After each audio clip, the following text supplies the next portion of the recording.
ಉಡುಪಿಯಲ್ಲಿ ಪ್ರತಿ ವರ್ಷ 15,000ಕ್ಕಿಂತ ಹೆಚ್ಚು ಯುವಕರು ಪದವಿ ಪೂರೈಸುತ್ತಾರೆ. ಆದರೆ ಕೇವಲ 3,000 ಮಂದಿಗೆ ಮಾತ್ರ ಯುವಶಕ್ತಿ ಯೋಜನೆ ತಲುಪ್ತಾ ಇದೆ.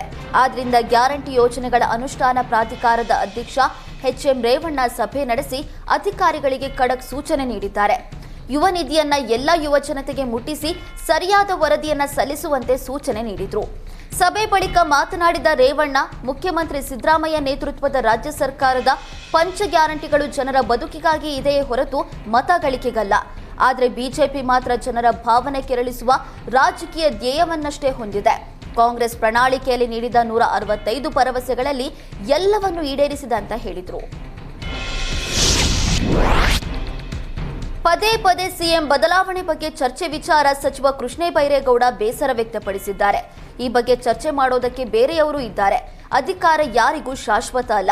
ಸದ್ಯ ಇರೋ ಇಲಾಖೆಯಲ್ಲಿ 4 ಜನ್ಮ ಇರುವಷ್ಟು ಕೆಲಸ ಇದೆ. ಜನರ ಕೆಲಸ ಮಾಡೋಕೆ ನಮ್ಮನ್ನ ಕೂರಿಸಿದ್ದು. ಅಧಿಕಾರ ಇರುತ್ತೆ ಹೋಗುತ್ತೆ, ದಿನ ಬೆಳಗಾದ್ರೆ ಅಧಿಕಾರ ಅಂದ್ರೆ ಹೇಗೆ ಅಂತ ಬೇಸರ ವ್ಯಕ್ತಪಡಿಸಿದ್ದಾರೆ.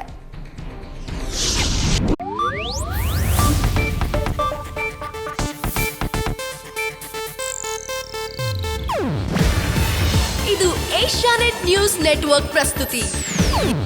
ನೀವು ನೋಡ್ತಿದ್ದೀರಾ ಏಷ್ಯಾನೆಟ್ ಸುವರ್ಣ ನ್ಯೂಸ್.